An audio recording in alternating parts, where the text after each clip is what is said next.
Blog Talk Radio. Welcome to the Institute for Personal Development, Kriya Yoga Ashram, where total consciousness is the new frontier. Kriya Yoga is union of the individual with the divine. Join us as we explore the practices to initiate this process. Good morning. Welcome to the Voice of Yoga. Let's talk consciousness. I am your hostess, Lisa Winton, and with me is Kenny Toy, also known as Swami Jayananda, founder of the Institute for Personal Development, located here in Hampton, New Hampshire. Good morning, Swami. Thank you for being here today. How are you? Good morning. I'm doing pretty good today. How about you? Well, I'm doing great today, too. Thanks for asking. And we want to thank you all for tuning in. Today in the Voice of Yoga, we will talk about the solar eclipse on June 10th, 2021, 19 degrees Gemini, 47 minutes, as a tool to use what is visible and tangible to reveal the changeless state of being. Listen as we discuss the possibilities that appear when time is no longer on your side. In this show, we will explore the difference between rational now in time and the internal now in truth. Welcome to the Voice of Yoga. We are talking consciousness. Join the Kriya Yoga Spiritual Advance to get the light in your soul and live in the eternal now. So, Swami, I see the title of the show today is Time, the Invisible Adversary. So what do you mean by that in the title? Well, I think what we're trying to uncover here is something Herb Fitch covers quite a bit in a lot of his lectures and talks, is the whole thing of time being the invisible adversary. And I got the title from him when I was listening to a lecture of his from Avila Beach, 1B. And I'll read the quote that I got. And so while we may seem to suffer from things, objects, powers of the world, lacks and limitations, our invisible adversary is the sense of time, which supports the activity of the visible world. And in that sense of time we are born, and in that sense of time we think we live, and in that sense of time we think we die. We literally drown in time, and this is a universal experience, a universal hypnotism. That's the end of the quote. I think what he's doing here is he's reminding us time is the enemy, because it's the unreal disguised as the real. And I think most of the time in the world today, we're trying to figure out how the unreal became real.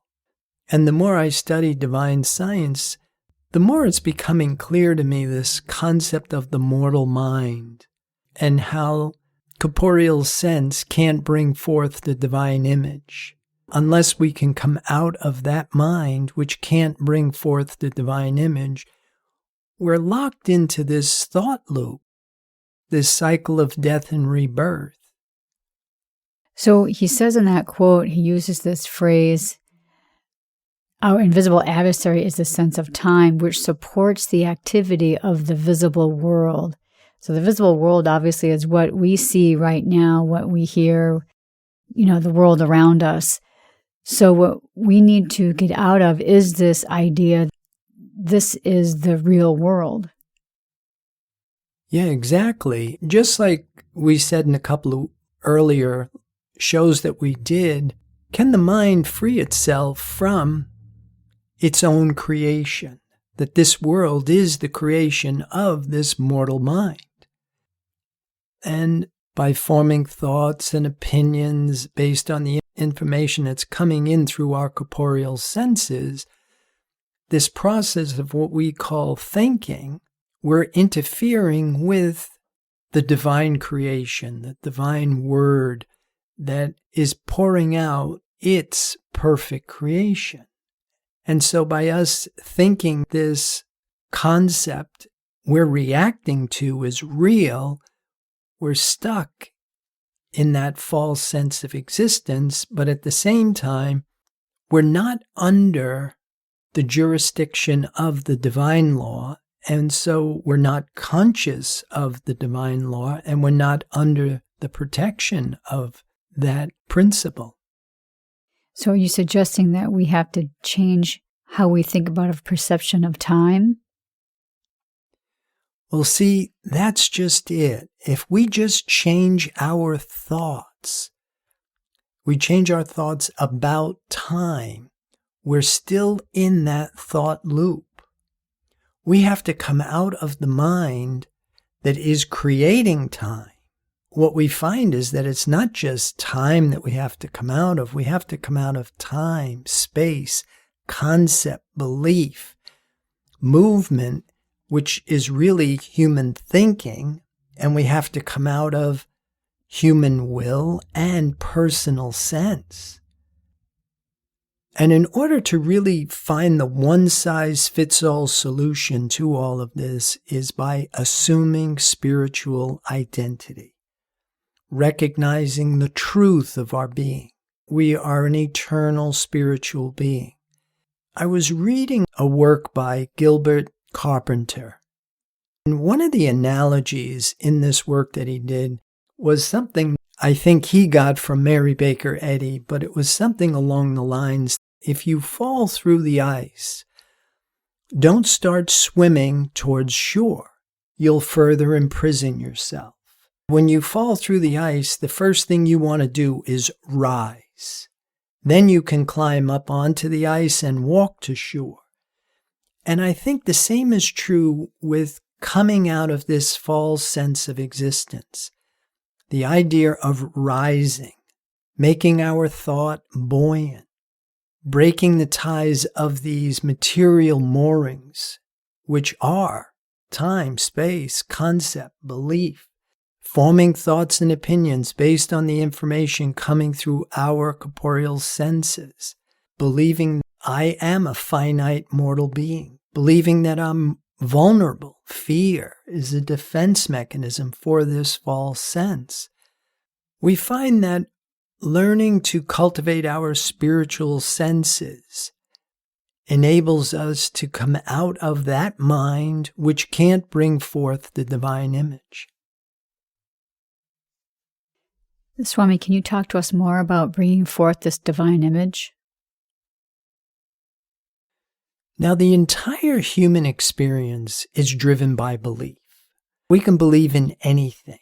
We can believe in sickness, we can believe in suffering, we can believe in death, we can believe in lack or limitation.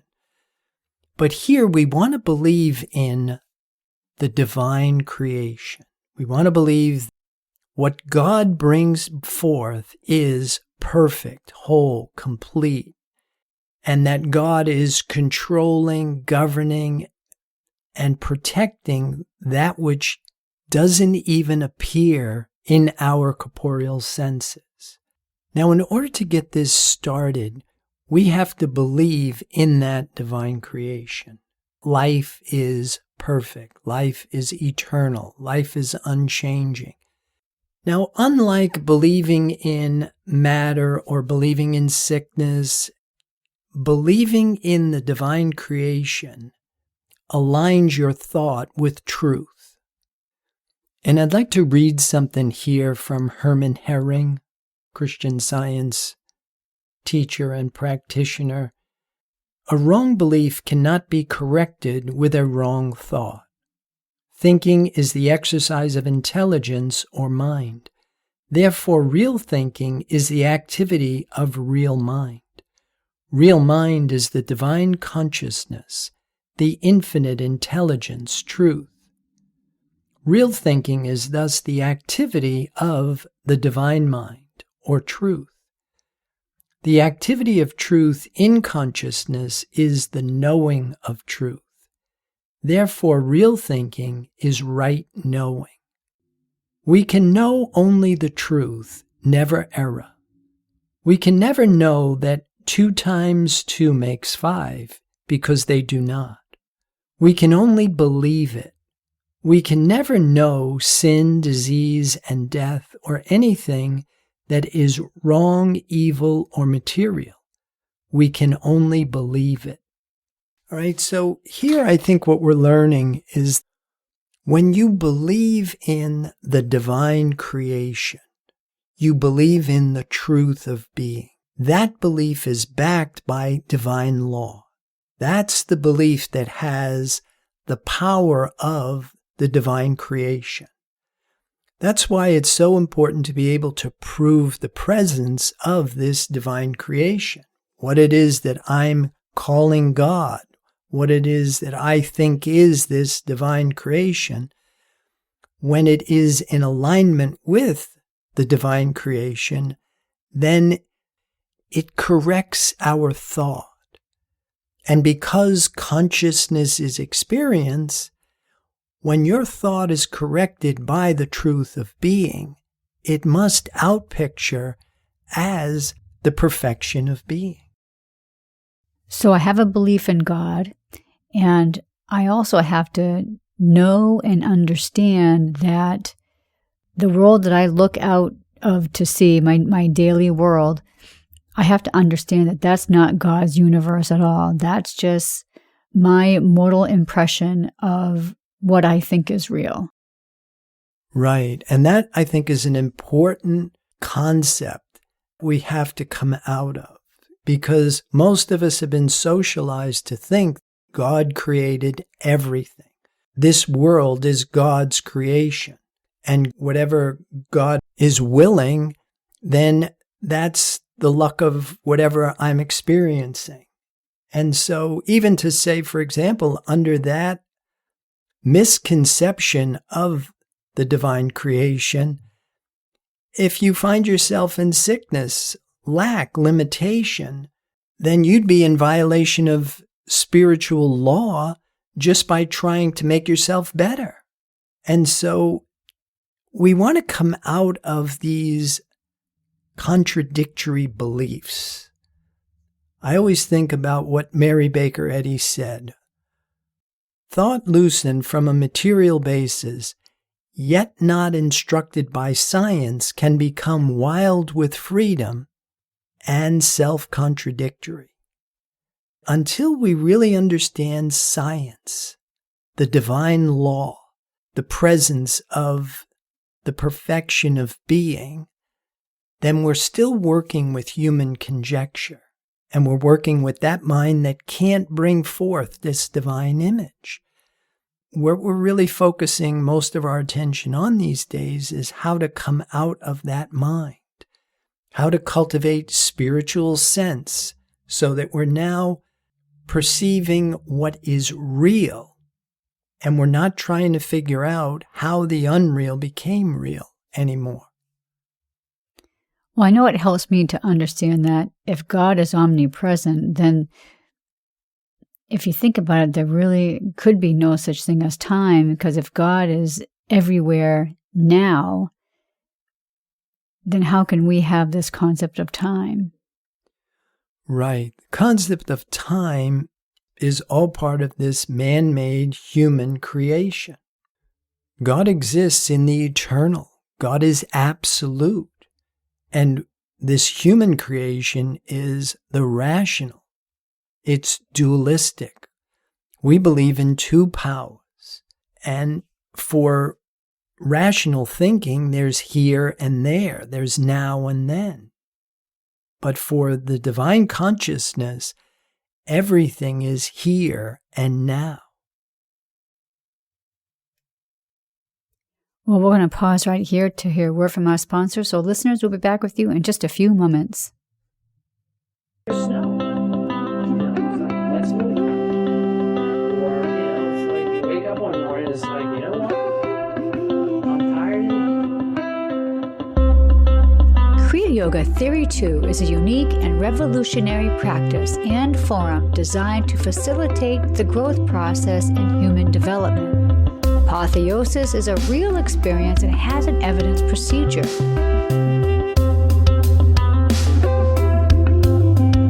You cannot lead someone to permanent change by doing for them what they must do themselves.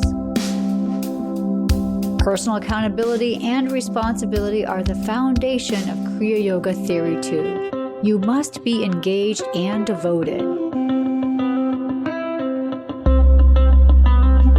Prana power brings virtue to overcome fear, wisdom to overcome ignorance, purpose to overcome selfishness, enthusiasm to overcome laziness. Kriya Yoga is a path of action, knowledge, and devotion. These sessions are a celestial positioning system to guide the individual into union with the divine. For more information or to sign up for your next session online, go to www.ipdtransform.com. Namaste.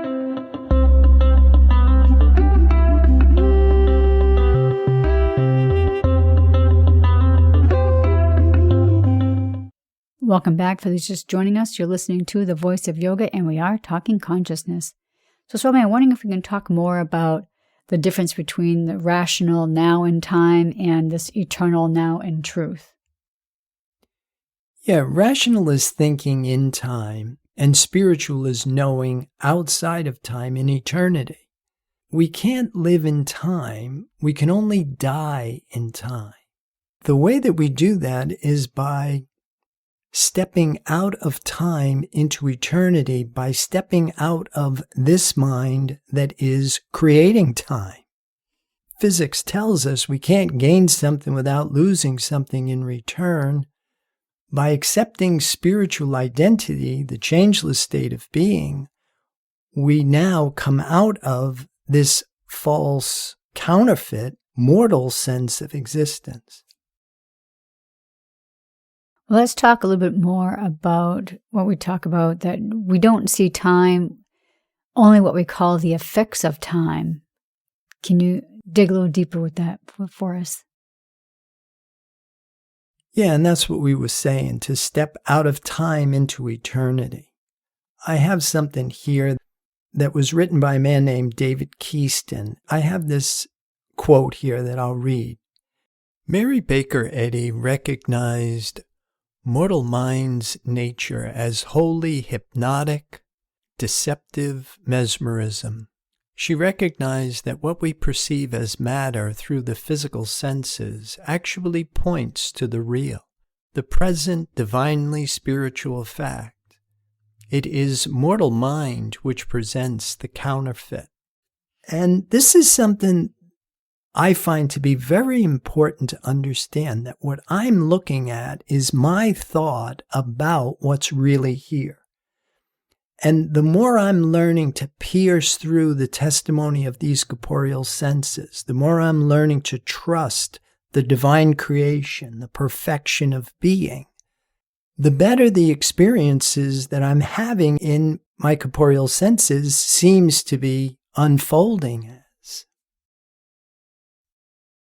It seems that we have this obsession with time. There's a lot of songs that are written about time. There are movies about time travel.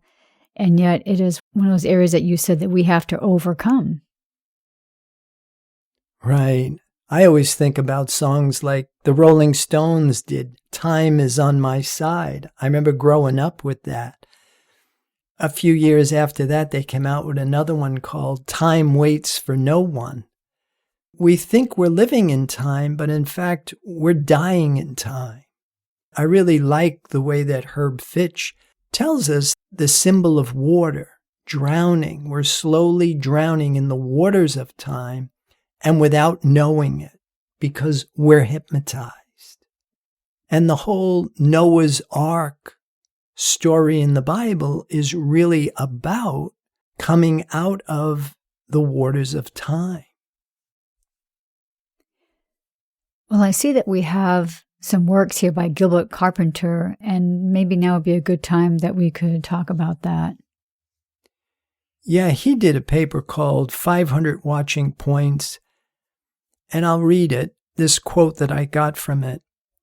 Is it not error to cherish the notion that the ability to comprehend the deep things of God is a developed quality attained through study and application alone?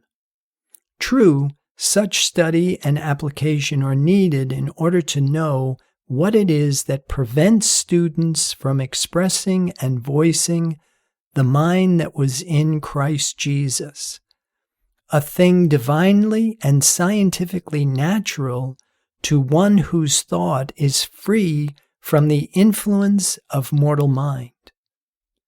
The student's higher task is to empty his thought so that the deep things of God may flow in. That's the end of the quote. I really like what he is saying here about a thing divinely and scientifically natural to one whose thought is free from the influence of mortal mind. Coming out of this belief in matter, the belief in two powers, waking up from the hypnotism that comes from this limited perspective of ourselves. I like what he says here too. Maybe you can delve a little further with this when he says the student's higher task is to empty his thought so that the deep things of God may flow in. So what do you think he's talking about when he says the student's higher task? Well, what we have been saying, I think, is the same thing when we say stop thinking, start knowing. Our ability to form thoughts and opinions based on the information coming through our corporeal senses is of our own ignorance. It's driven by a belief in two powers.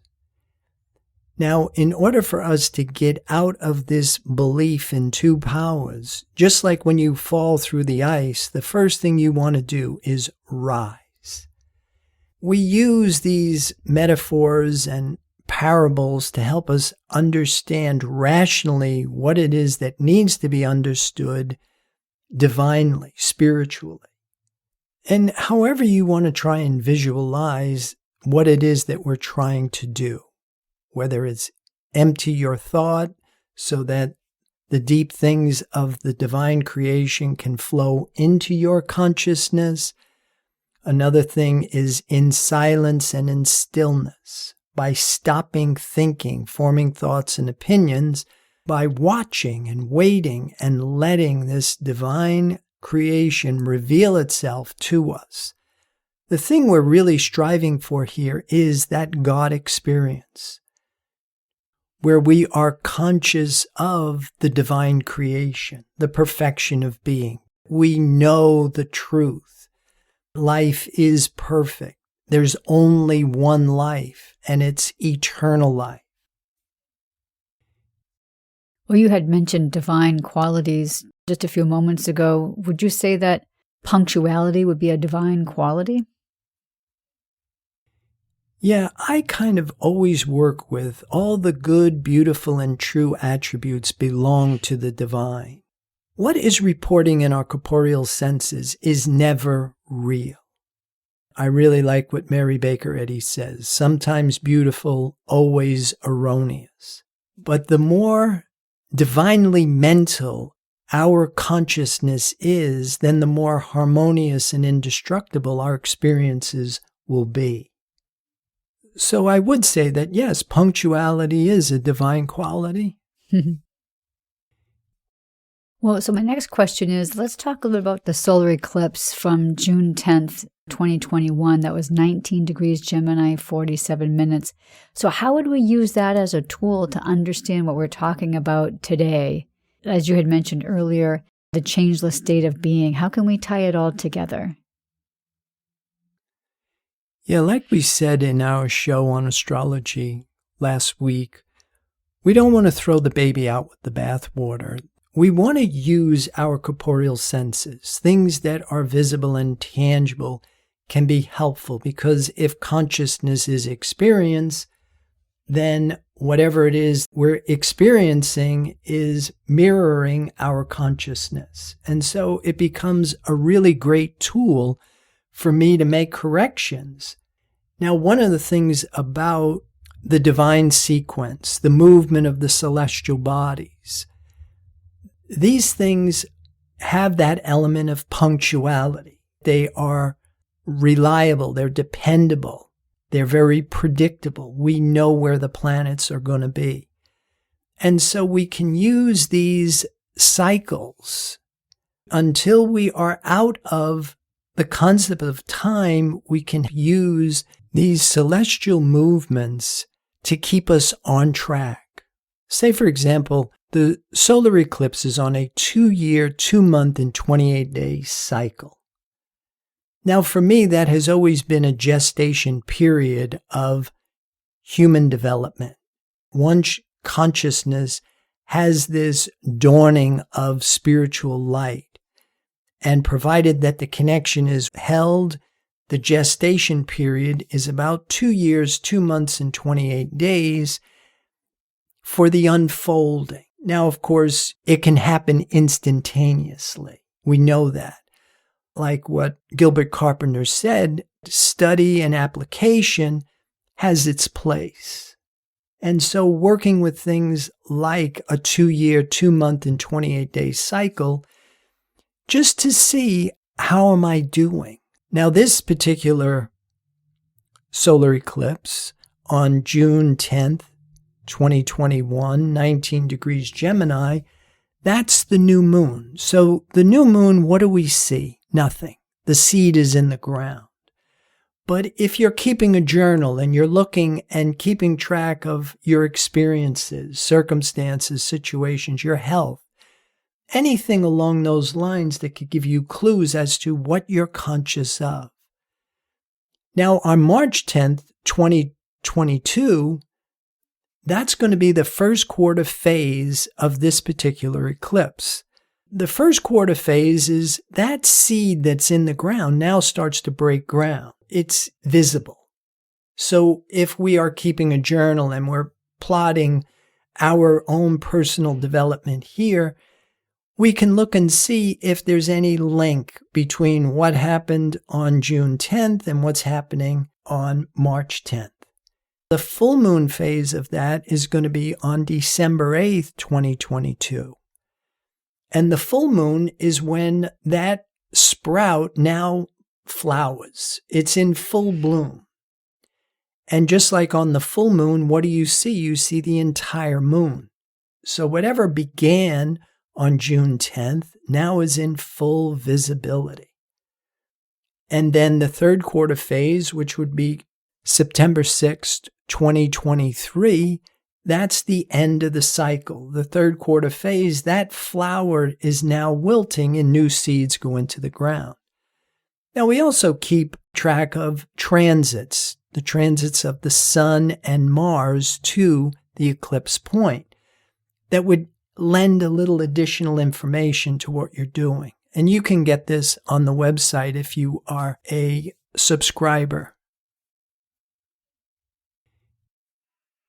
Swami, let's talk about some of the possibilities that may appear when time is no longer on our side. Yeah, when we step out of time, we step out of corporeal sense. We're out of sense level living. We're assuming incorporeal spiritual identity. And I really love what Gilbert Carpenter said. A thing divinely and scientifically natural to the one whose thought is freed from the influence of mortal mind. And so when we're out of time and we're in the truth of being, we're walking in the kingdom of heaven on earth. To me, it's the ultimate human experience. And when we do this, we will know the difference between rational now in time and the eternal now in truth. Well, it is that time. We do have to start breaking down our show for today. So listeners, be sure to visit the website www.ipdtransform.com. On the homepage, you see the fading banner Blog Talk Radio. If you click that directs you to the Blog Talk Radio show catalog page. And then don't forget also clicking on the products tab, the online classes, directs you to all the classes that Swami has available for you. So with that, Swami, any other final thoughts about today's program? Well, I would like to encourage people to join the Kriya Yoga Spiritual Advance to get the light in your soul and live in the eternal now. Namaste. Thank you for listening to our program, The Voice of Yoga. This is Lisa Winton, along with Swami Jayananda, signing off. Have a wonderful Kriya Yoga kind of day. Namaste.